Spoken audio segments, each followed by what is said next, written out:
Okay, so this is Unit 3.1 of Econ. First, let's look at fixed costs versus variable costs. So fixed costs are fixed, meaning the cost does not change. Variable costs are variable, so it changes. Let's look at a pizza shop. Their fixed costs would be things such as rent, appliances such as ovens or stovetops, and insurance, because these things do not change no matter how much pizza they make. On the other hand, the variable costs would be things like ingredients, such as eggs or cheese, because it can change based on availability, and labor.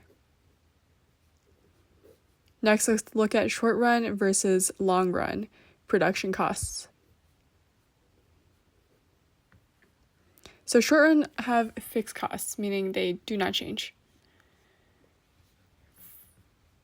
On the other hand, long run,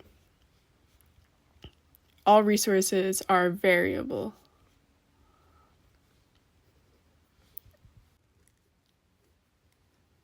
So this is a graph of a short run. And that is the fixed cost. And then in the long run, its theory is that everything always returns to scale, meaning it goes back to equilibrium. So let's look at this graph.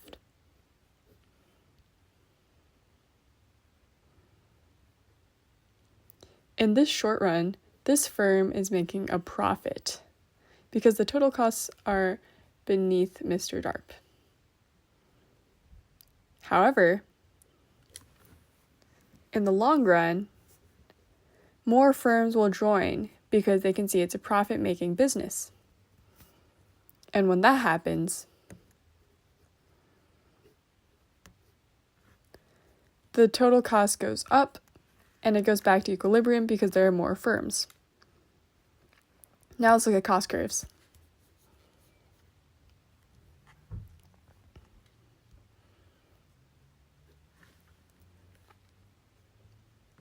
This is the marginal cost, the additional cost of producing one more unit of output, and it is a Nike swoosh shape due to the law of diminishing marginal returns.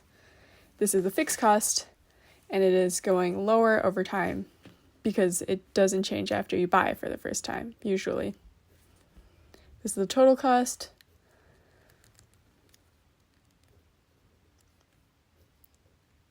And then this is the variable cost, which gets closer to the total costs over time.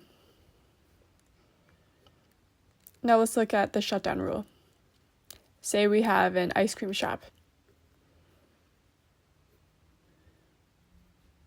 This would be the graph for the ice cream shop. That's its average total cost, meaning it includes all of the variable costs like rent, fixed costs, and all of that.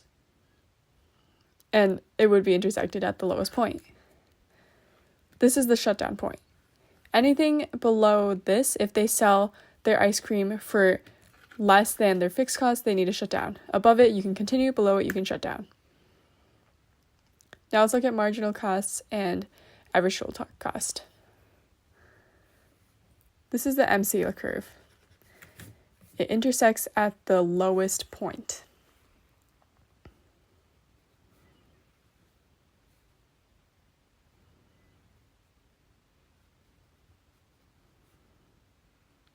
And this is because of the diminishing marginal return rule,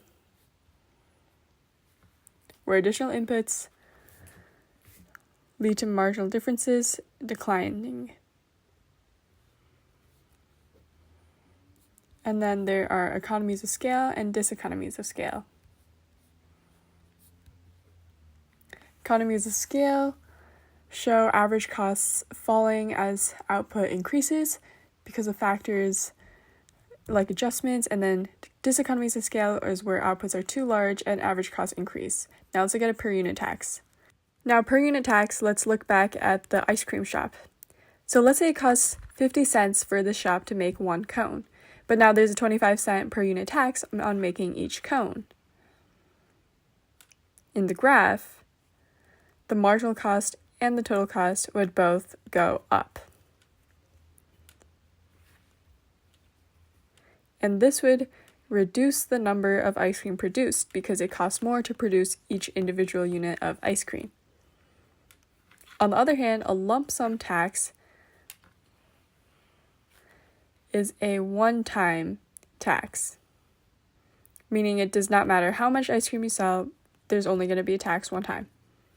So let's look at a pizza shop. Let's say they sell 500 pizzas, but this does not matter. They could sell 1,000 and the lump sum tax would be the same. Say it's $1,000, but it only costs them one time. So their total cost, this is their fixed cost, and they would both go up. This would cause the output to not change because the overall cost of making one pizza does not change. It raises its average cost, but it does not change the pizza making cost. Now let's look at constant cost industries. So constant cost industries are where the cost of producing is the same, no matter how many more firms come in, because resources are usually widely available.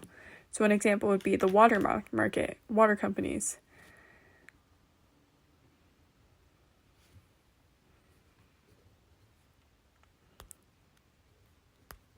The resource cost is usually always the same because there is an almost endless supply of water available.